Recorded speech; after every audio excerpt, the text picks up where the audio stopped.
Good morning, everybody, and welcome to a little chat that we've set up for this week's Startup Week. I am so excited to talk to my dear friend, Pierre Naudet, the CEO of nCino. And I am Ken Meyer, the CIO for Digital Channels and Innovation at TRUIST. Pierre, thanks for having a little bit of time for us today. Look forward to getting into some of our history and just kind of chatting a little bit about nCino and the journey that you guys have been on for the last couple of years. Ken, good morning and great seeing you again. So look, man, let's jump into it. We've had some history together, to say the least, and we've had some really high highs, and we've had some fun things to navigate over the years. But I thought we'd start a little bit with the early days of nCino, right? And maybe for those who don't know nCino, maybe you could share a little bit about, where did it come from? How did it start? What brought you to the little town of Wilmington, North Carolina? All right. Let me give some background and context. So in Wilmington, North Carolina, there's a very innovative bank, Live Oak Bank, that specializes in small business lending. And they do nationwide lending, but with one office here. And as a result, they needed a platform and a system that allows collaboration for people working remote. Funny enough, just like we all work today, okay? And at that time, it was pretty novel. The cloud was not accepted in banking yet. People always said it may never be accepted because of security concerns, etc. But Live Oak started building in 2009 on the Force.com platform because they realized it was a perfect platform for workflow and collaboration, okay? You can connect your CRM to your backend processes, etc. And then in 2010, 2011, they started realizing this thing is actually a pervasive issue in the industry and asked me to move here and start a company. So in beginning 2012, I took 4 people from the bank and literally started the company in an adjacent room in a building just off campus of the bank. And started the company, put up a sign on the wall, still smile about it today. It said nCino Worldwide Headquarters. And this point will come back to you later on, because if you start going up to bigger institutions, you have to understand what is the mindset of the company and do they actually understand scaling. But so put the sign up, focused on the community and regional bank, and decided to focus on commercial loan origination, which is a very niche, but also the most profitable piece of most of these larger banks, okay? So we said, let's build this thing and do it very well, but in community banks first. So year one, we got 12 banks, employees up to about 22 people, and we grew it from there and perfected the solution every year from there on. Until about June of 2014.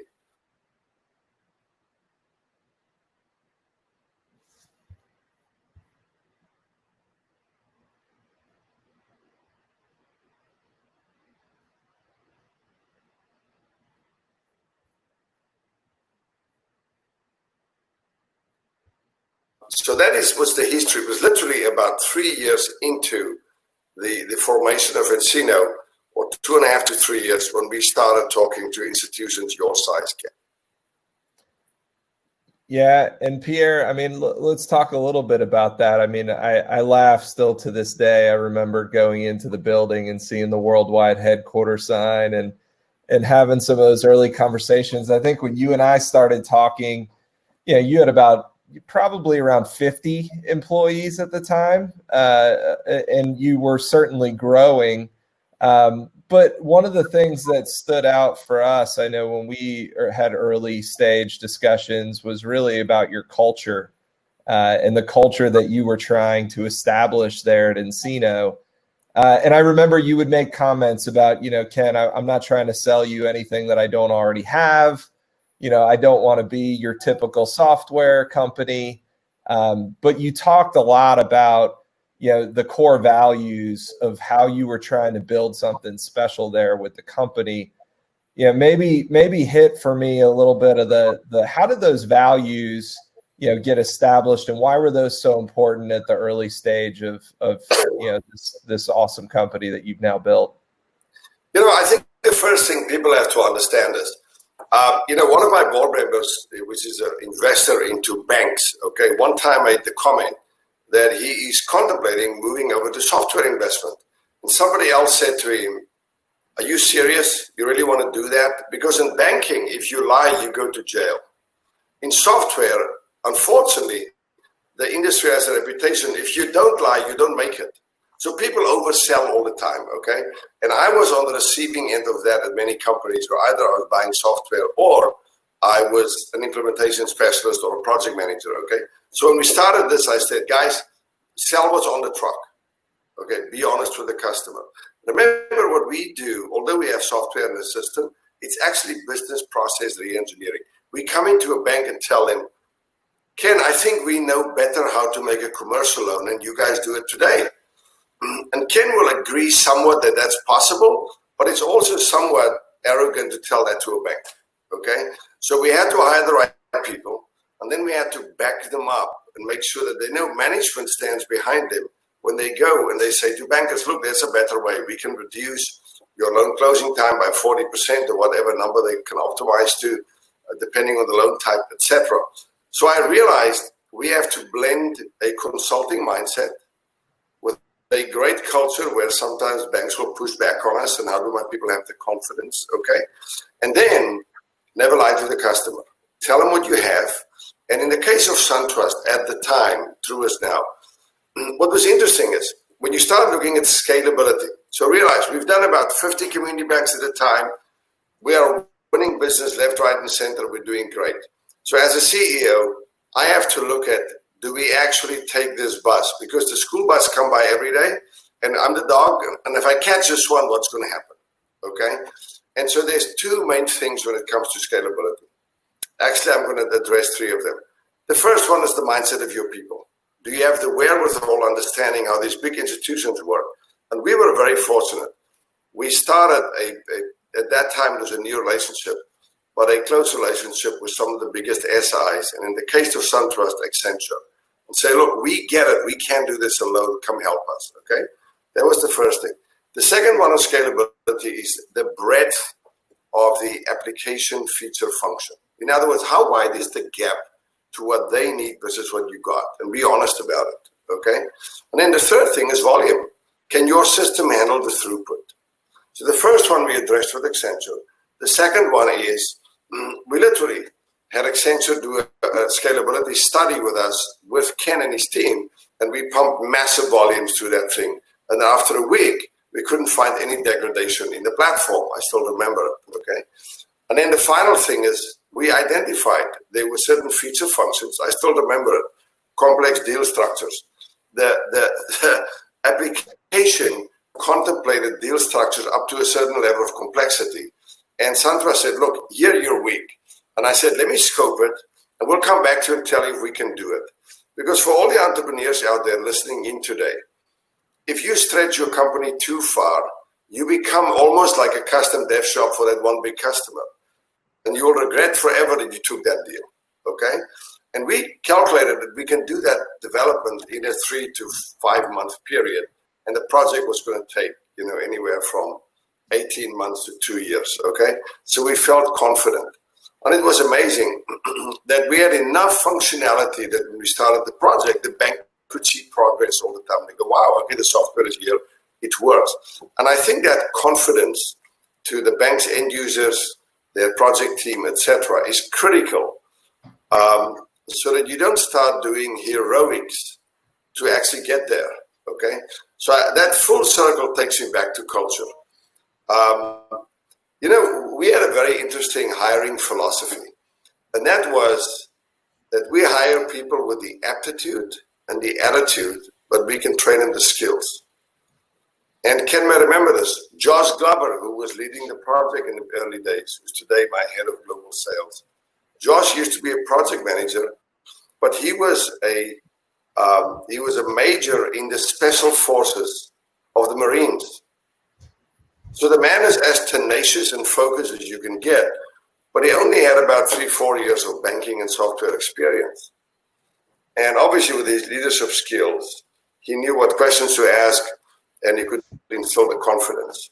But attitude to me and aptitude is so important, and that drives the culture. And if you then put the right management umbrella over it, which is trust your people, empower them to do the right thing, have some fun. The job is tough enough, okay? It all worked. Well, what is your experience at the time? I'll tell you, Pierre, and I'll share a little bit from our lens on the corporate side, right, of working with a then small startup.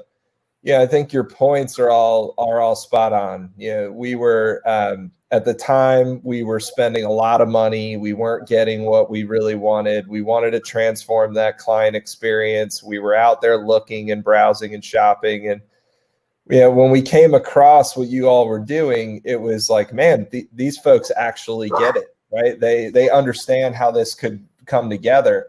But then you start looking at it and going, man, they've only got 50 or so people, 70 people. They're in Wilmington, North Carolina. You talk about it. You had some folks that don't have the scar tissue, right, and the years under them with the experience. You were on the cloud, right, which was still one of those 4-letter words in banking that people were slightly scared of. But I'll tell you, man, that culture was a big part of the reason why we continued our journey when we did, because you established real trust, right, with us as a client or a potential client at the time, and you didn't oversell, and you put your folks front and center, and you did exactly what you said you were going to do. And I remember a conversation that you and I had. And I know exactly where I was when we had it sitting on my front porch when I was telling you, Pierre, this may be my career on the line here if we do this and this goes poorly. And I remember your just absolute conviction to what we were doing was the right thing to do for both SunTrust at the time as well as Encino. And that's the type of relationship, frankly, that really, in my opinion, led us down the path that we ended up going on. I don't know if you have any other thoughts on that topic, but it's a big deal. Big point. I think people don't realize how many times the buyer stakes their career on that selection. Okay, and if you remember early days, I told you our company is built on innovation, reputation, and speed, okay?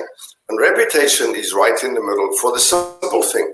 The only way you sell the next bank and the next bank is by a great reputation. So I always said to myself, strategically, it's not worth our while to get a bank who doesn't really want to buy the software. You can kind of force them down the road and get in there. So that reputation was so important that we as a management team had to do due diligence on the bank as well to make sure the bank had the wherewithal to work with us to get this thing done, because it's different than previous software. That flexibility, configuration, the center of excellence, the senior management support you needed, and literally once I got to know at the time you and Amy, he's a board member of Encino, she's retired now from TRUIST.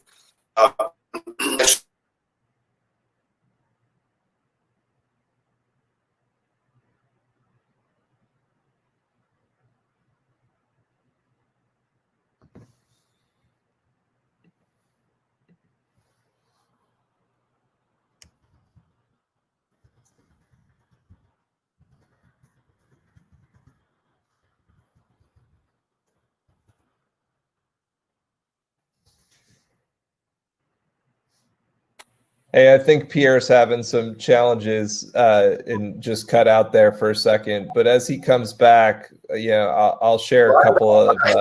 You're back. Ken.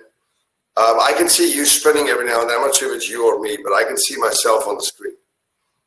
Okay, we can hear you now for sure. All right. No, so us taking our reputation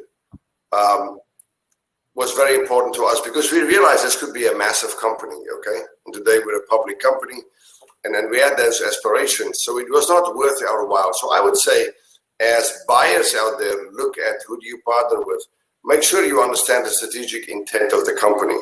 Is it a Hail Mary? Are they doing this as a one-off, hoping to make money off you? Or are you part of their strategic roadmap and where they want to go in the future, okay? But those elements are very important. Look at the management. What experience do they have in larger organizations? I came to this company with over 30 years of software experience and running large teams and being a president of a public company before it. And all those elements play to your maturity. Many times my team will ask me to do something, and mostly I'll do anything. But sometimes I'll say, nah, you know what my job is here? Is when Ken comes to visit or Pam comes to visit, the gray hair. They understand I've been around the block, and I'm here to make sure we don't do something silly. And then you remember that. I do. And I'll tell you, your strategic comment was interesting because we at the time, we made a strategic decision as well, not just to buy the software and enter into a commercial relationship. But one of the things that, we did early on was ultimately make an investment in the company itself. Right. And be there not only, in support from a software and as a client, but at the cap table. I mean, Pierre, I know, at the time we had a bunch of debates around, was it smart to add a bank that size to the cap table and help out others that are listening to better understand, how that relationship was. Because I really look at the conversations that we've had over the years as both, client as well as investor, with that lens of really wanting to see you all be successful, and not because we're looking for a return on the investment, but really because we believe in the growth and the trajectory of the company. So talk a little bit about that relationship and how that was, at times maybe beneficial or not even. No, so it's interesting because some people will advise entrepreneurs and CEOs of companies not to do that, okay?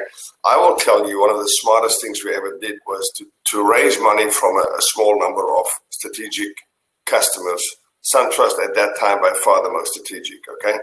And it gave you access to the board and actually being on the board, influencing the strategic direction to make sure your interests were served. But also it gave us access to a number of very influential people in your company who could guide us. Do you continue focusing on one product? Do you start expanding? What is the pace of expansion?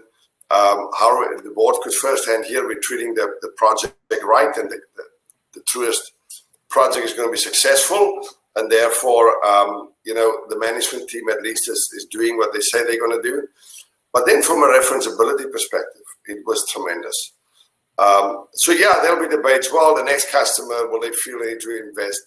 You have to hold to your terms.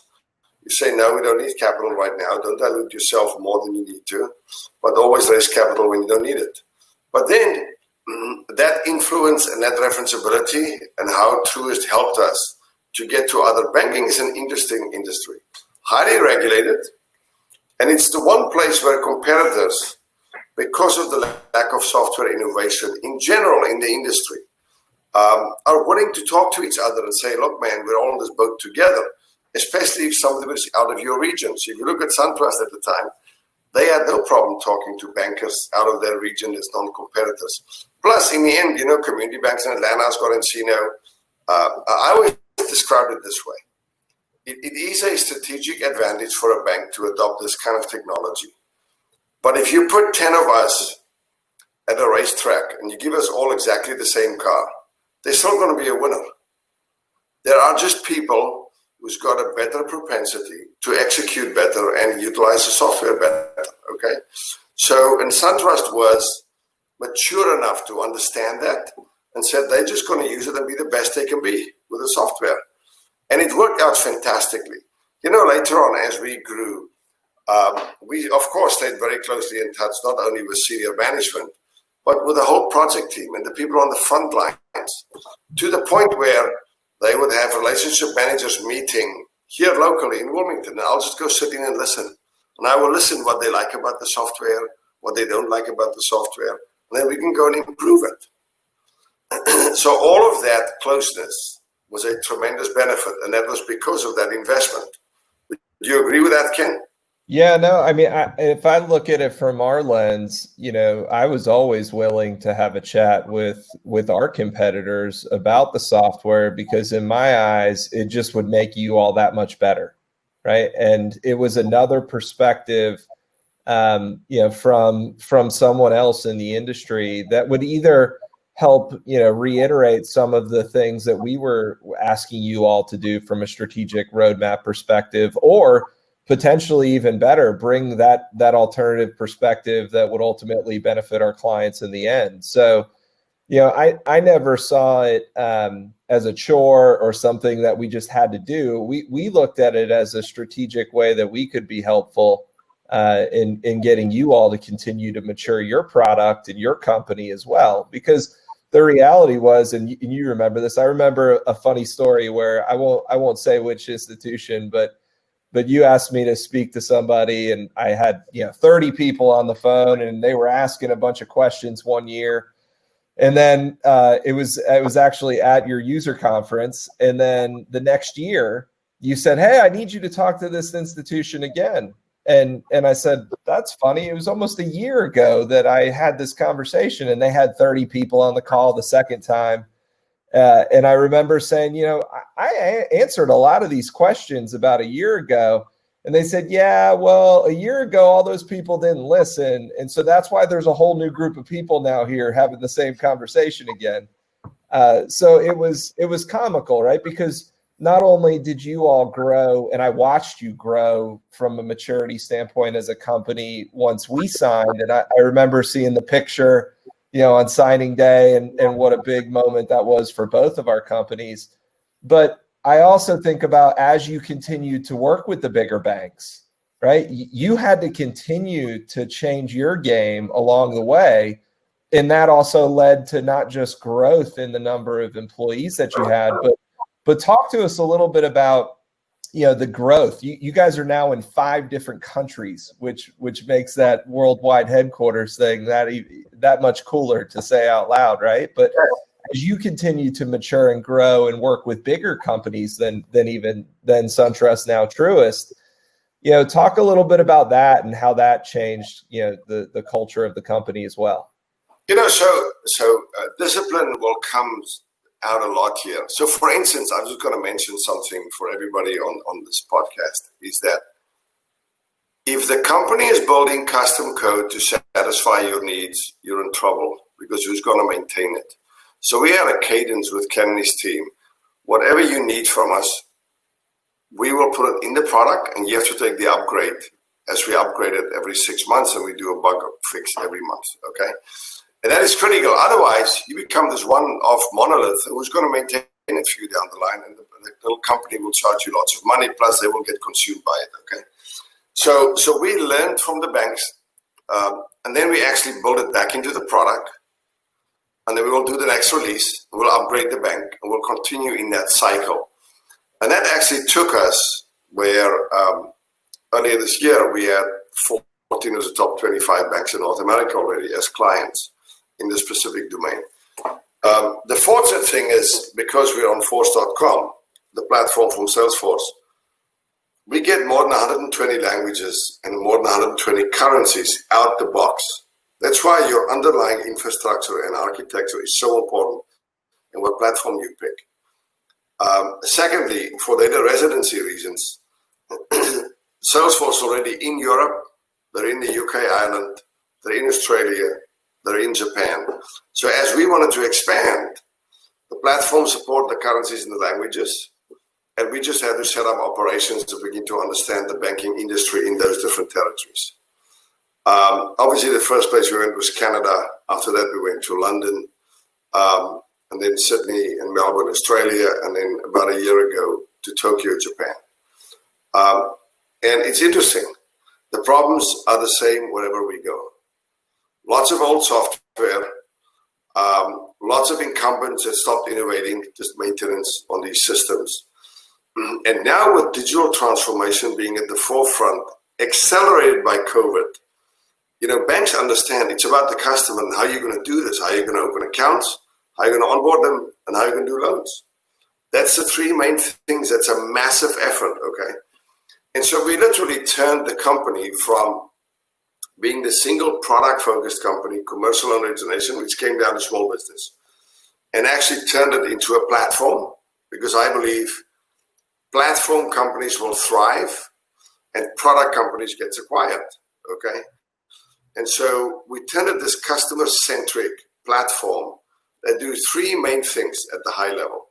We can originate any loan, from the most complex commercial syndicated loan all the way down to the most simplistic retail consumer unsecured loan. We can onboard any customer in a legal and a regulatory compliance way. And finally, we can open any account, checking, savings, etc. So that's the platform, okay? And we call that the Agile Enterprise. And we grew into that platform. And today we've got customers on all of those solutions I mentioned. And now we said, wait a minute, workflow is cute and the platform is awesome and we've got great customers. But to truly come up with a promise, the whole future is going to be about AI, machine learning, and analytics, and how our bank's going to use this. So now we're heavily investing into solutions that will actually take data from the banks, sometimes consolidate, sometimes only the bank if they're big enough, and actually come up with insights and conclusions at the point of production. So think like that, okay? And that takes vision, it takes the right investments, and it takes hiring the right people or acquiring the right companies. And so the approach we took was very deliberate. We went with a single product across the world first, and then we go back to our roots. We go to the community banks, and we start going across. We added onboarding, and we added account opening, okay? And then once you mature those products, you go back up into the market in the bigger banks in the US, and then you go overseas. And it may sound simple, but here's your dilemma that entrepreneurs get into, is that they see an opportunity, and it looks right there like the prettiest girl in the dance. It just looks like, man, this looks so cool, I can go do that.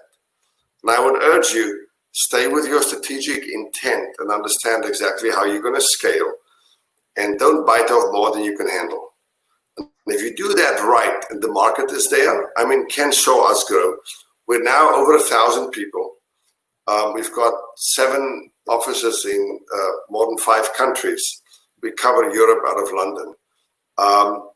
And we've acquired 2 companies successfully. And we went public in the middle of a pandemic earlier this year. So let me hit on that, Pierre, right? Because you and I, for years, right, we would talk about, when are you going to go public and what does that look like? And you all had started, and it's a process, as many entrepreneurs know. Yeah, it's definitely a process to go through that. And there were a lot of strategic things that you were doing to get ready for a move like that. But I will tell you that, I admired the patience that you and the management team had throughout the process. And then, for those that don't know, Pierre will be modest in the sense of, you went and did an IPO in the middle of a global pandemic. You had a list price of $31. You ended up on day one 195% above that at a close of $91.59. What was that like? What were you all thinking? Nothing made me happier than being able to kind of see that happen for you and the team. But share some insight into that whole process of the IPO. Yes, I would say, a lot of credit goes to my early investors as well. You have to have people behind you that believe that you can scale and grow this thing at the pace we did. So in SaaS companies, the holy grail is you take year one revenue, and then can you triple, and double it? Because that means the market is coming to you and the market's receptive and your total addressable market's big enough, okay? But we had inside venture partners behind us from early days. And Jeff Waring always said to me, Pierre, if you can go faster, don't worry about the money. I've got enough cash to come your way. Just go faster, okay? And we did it in a controlled way. So we got to the point where we were large enough to go public and started looking at it. And then, of course, March comes and they announce they're going to shut the country down. And literally, it's like a bucket of cold water because we're busy drafting S1s. And it was a fairly exciting prospect. But then all of a sudden the uncertainty came, so we couldn't do anything. And we started, the VIX is a measure of volatility on the market, and we started tracking that. And the moment the VIX started stabilizing, I asked the bankers, guys, why can't we go? Well, the VIX is fine. We're a SaaS company with a high percentage recurring revenue with very predictable numbers. Let's go test the waters.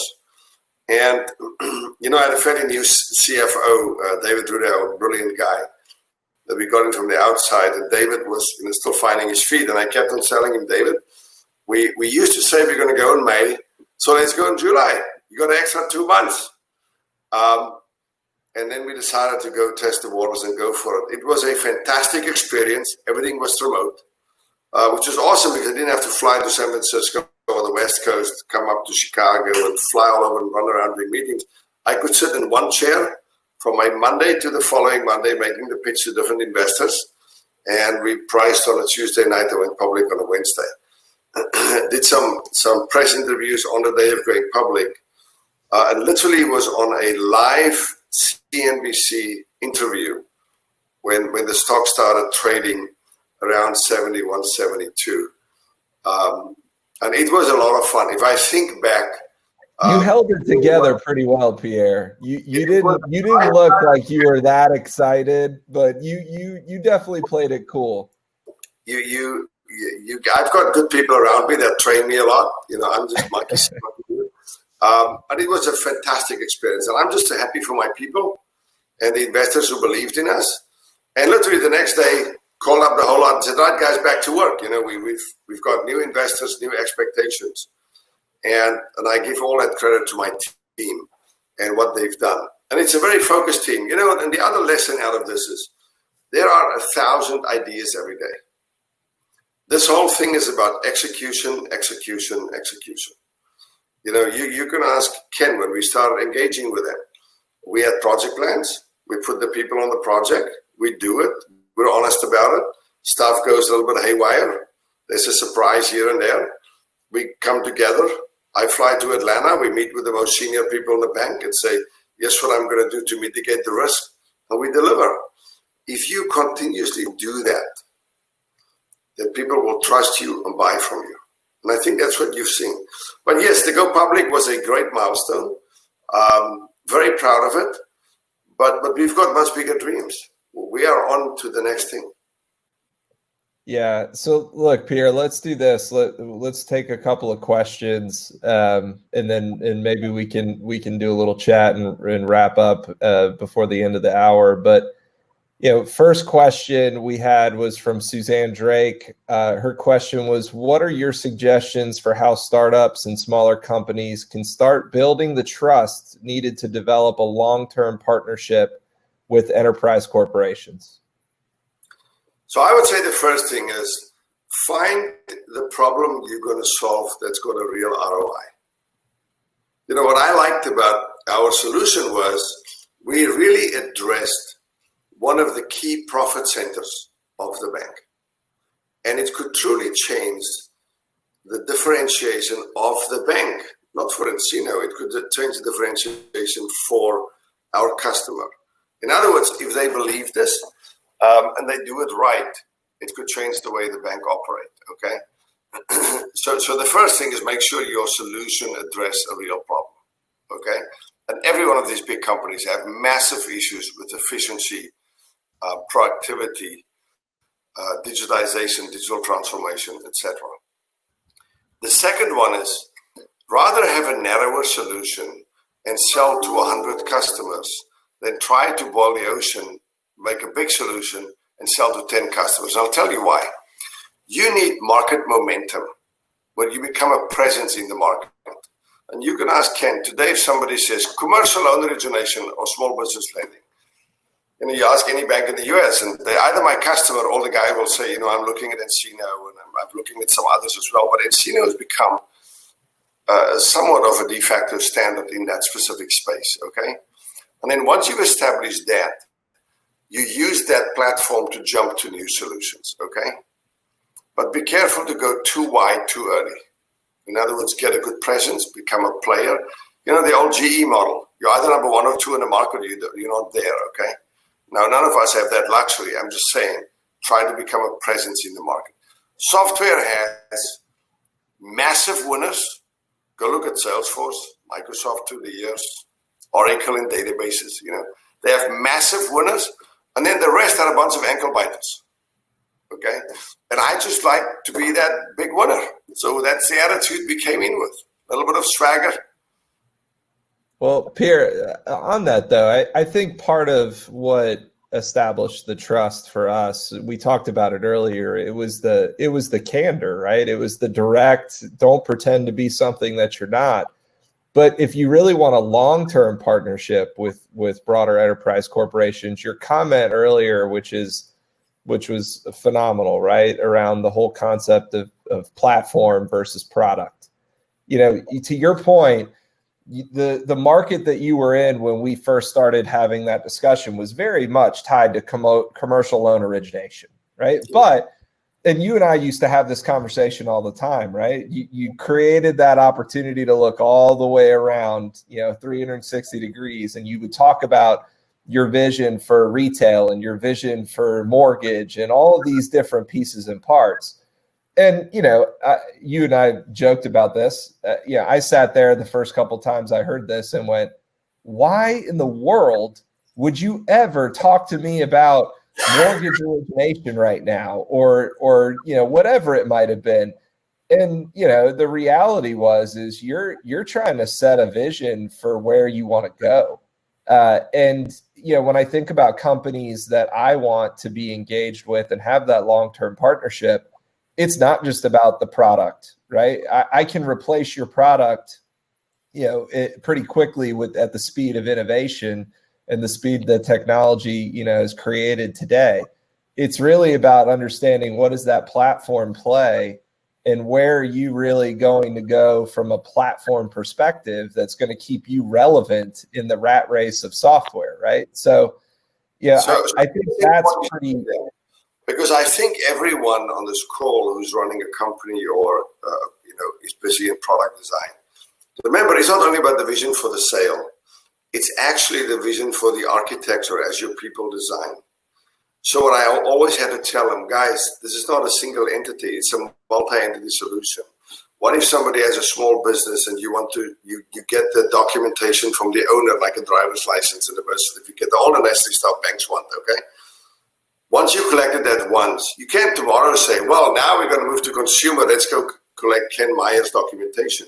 If Ken was a guarantor for the company, which got the loan earlier on as the owner, the Encino platform will take care of Ken once an individual as well and do wealth management and all the other stuff.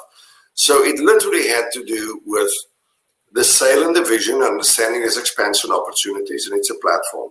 But then also for my own people, to be able to architect and design something that's much bigger than just a point solution. And so to contemplate that was important to us.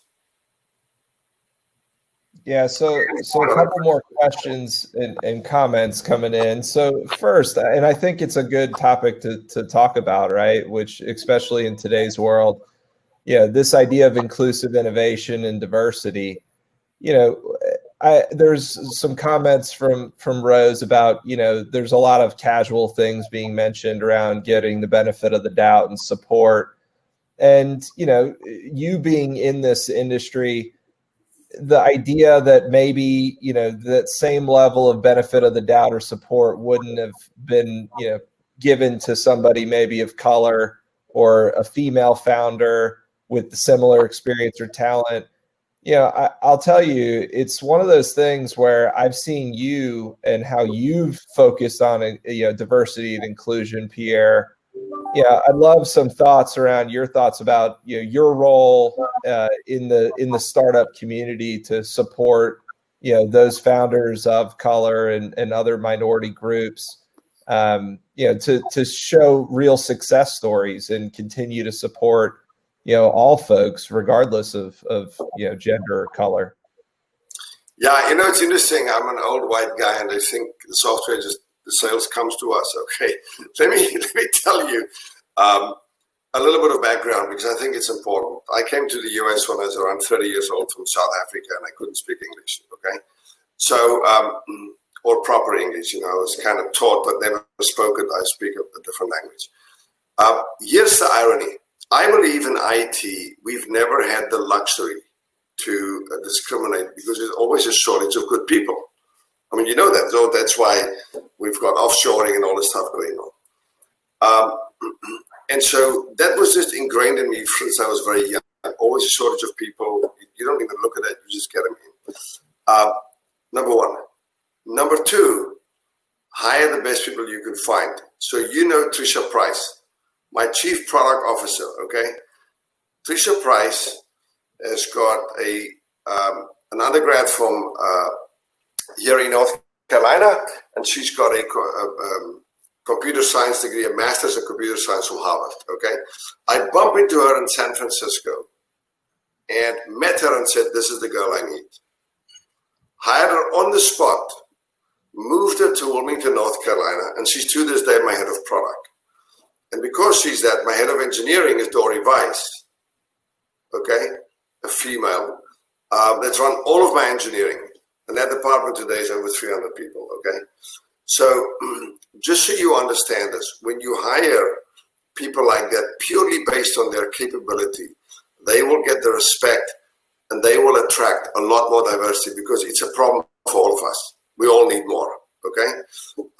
And yes, one other point about that. So I've done offshoring, I've done distributed teams, I've done all this stuff. And I know with COVID, it kind of works okay, and people say, wow, I wonder if we're all just going to work like this in the future. I'm telling you right now, I'm a firm believer in collaboration in the office together. So early days, people will tell me, Pierre, can we start a development center in Charlotte or Atlanta? And I go, no. We're going to hire them. We're going to move them to Wilmington. And they're going to live right there. We're all together. Okay, today we're over 650 people in Wilmington.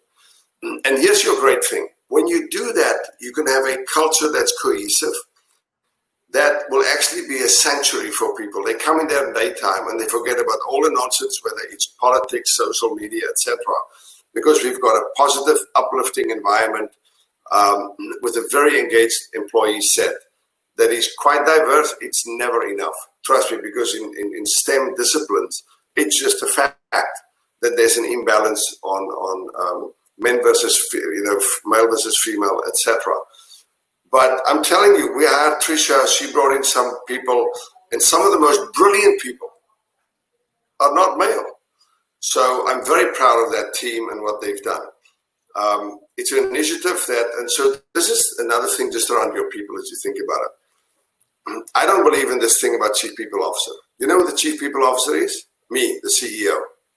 My job is the culture, the diversity, and the buck stops right here. So I'm personally in charge of our diversity council. I've got board members involved. I've got people representative from all the different interest groups. We have 3 very specific affinity groups, and I visit with them frequently. And it's amazing what you learn, all the way from the George Floyd incident and me meeting with our Black employees and have a very open and honest conversation in a 1,000-person all hands, because I grew up in South Africa. I understand discrimination, and we have those conversations. You address it head on. You understand it. We're putting training together. So the LGBTQ community, if you look at Wilmington, I mean, this is not the hotbed for liberalism. Let's get real. But if you look at our core values, respecting each other, have fun, make somebody else's day, this is simple speak. It's just how you want to treat other people. So I have a tremendous amount of respect for our people, how we try to get better. And we are by no ways means perfect. But man, do I love my team.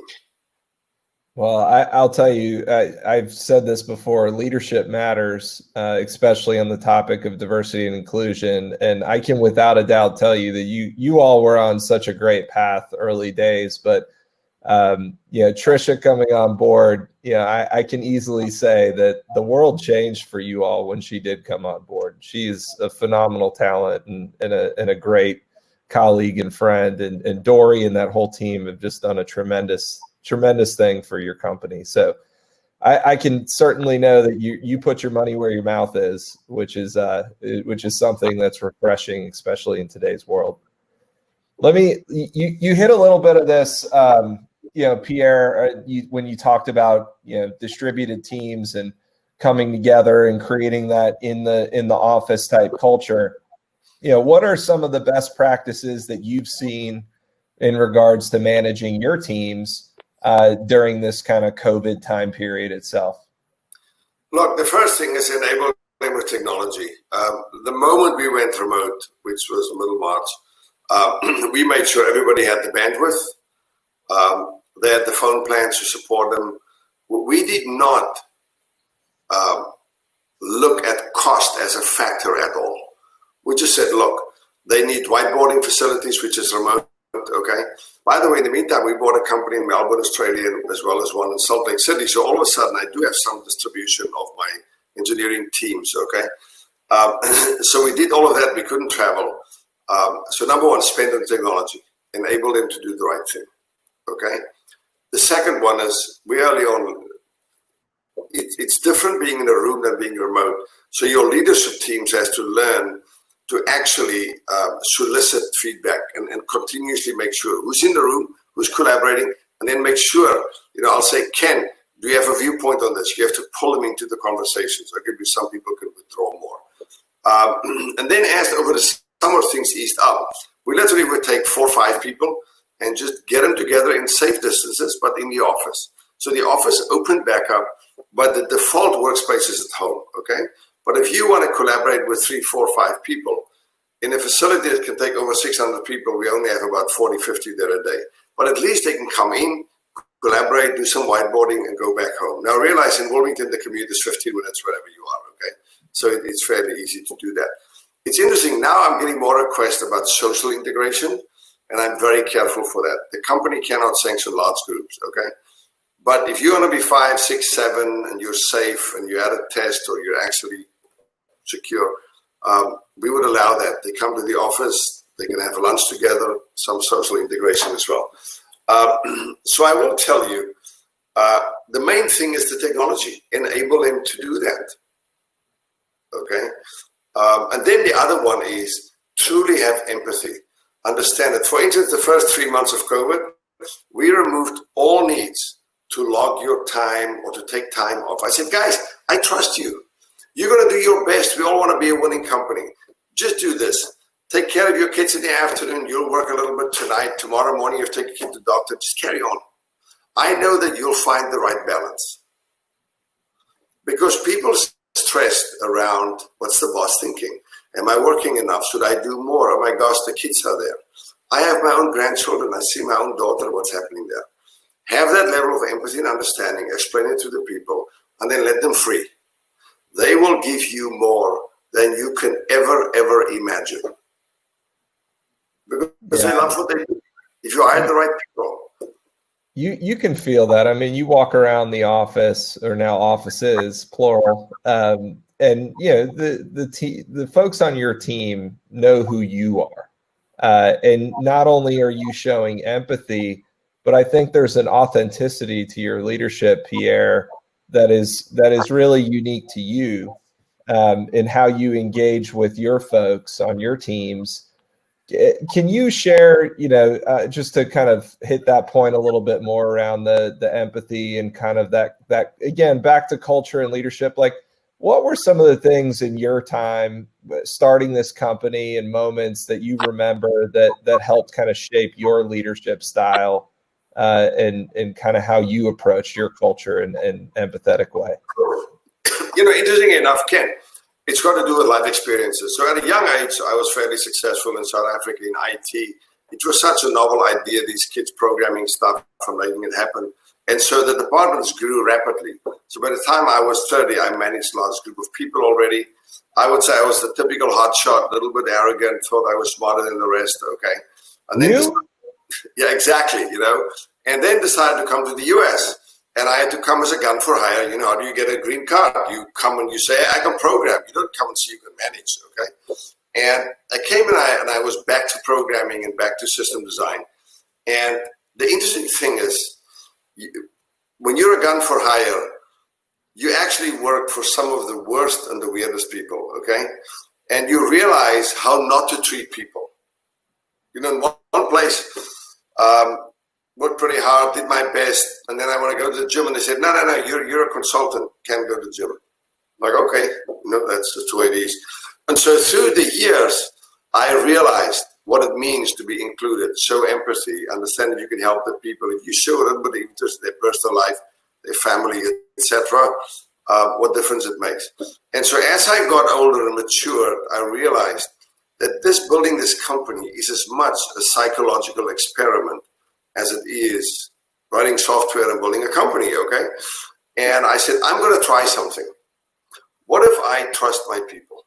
What a novel concept. I'm just going to trust them. They do whatever you think is right. You give me as much as you can, take care of your family, and I'll pay you well. And I'm telling you, it's paying off massively, okay? And I'm a person who believes in managing by wandering around, so I'm pretty much in touch with the people. I talk to them, I understand their family lives. I try to be as much as I can. We're now over 1,000 people, okay? But they know that, and they understand it. And we've got this little concept of the family pictures. Every manager typically manages 7 people. So you take that 1x7 triangles, and you ask everybody, hey, tell me about your family picture. Because you handpicked your 7 people working for you, okay? And they have to explain to you how good they are and how they're Super Bowl winners, okay? It's the language I use. And then we've got voting of the island. You know, Ken, if we have, every time now and then we make a mistake, if there's a bad apple, it's not management making this. The team will decide that little Johnny is not living up to our standards, or is not, you know, maybe it's a bad fit. Maybe culturally it's just not how they want to work. And that's okay. It's a big world out there. We understand that. So it really much is an organic organization from the bottom up that truly has a vision and a mission that we all believe in. And we believe on a worldwide basis, we can transform financial services through innovation, reputation, and speed. Well, I'll tell you the concept of the family dynamic that you've instilled within the company. I will be first to say that it's not only within the company itself. I do feel like you all do a fantastic job of widening that family picture with your clients themselves. And, you know, you make all of us feel like a part of that family. And you know what, to your point earlier, sometimes families fight. Sometimes, you know, it's messy, but the fact that you've, you know, let your clients in to be a part of your family, which, you know, not everybody always does, I think was a big strategic, you know, lever that you pulled early that I think was a smart move. Ken, the thing that makes me the happiest is when people like you get promoted because you took a risk on our company, okay? And it's tremendous to see the number of people who took that leap of faith, bought from Encino, and then maybe we played a little part, and your own wherewithal, smartness, and intellect drove your success. But congratulations to you, and I can tell you, we actually tracked the number of people in banking that got promoted and new jobs, etc. That was part of the Encino ecosystem and projects and took a leap of faith with us. And that's one of those things we like to track and we're proud of. So we appreciate your business and the trust, man. This has been a great relationship. Yeah. So look, we'll go ahead and close out for everybody here. One, thank you to everybody who joined us this morning. I know that the weather's not great up and down the coast here, so likely those joining here in the state of Georgia as well as North Carolina, South Carolina, be safe. And you know, Pierre, thank you again. I want to reiterate just the genuine appreciation for you to take some time out and talk with me and give some advice to some of the folks that have joined us this morning, and wish you nothing but success, my friend, and hope to see you very, very soon. Thanks, Ken, and thanks to you all, and please stay safe.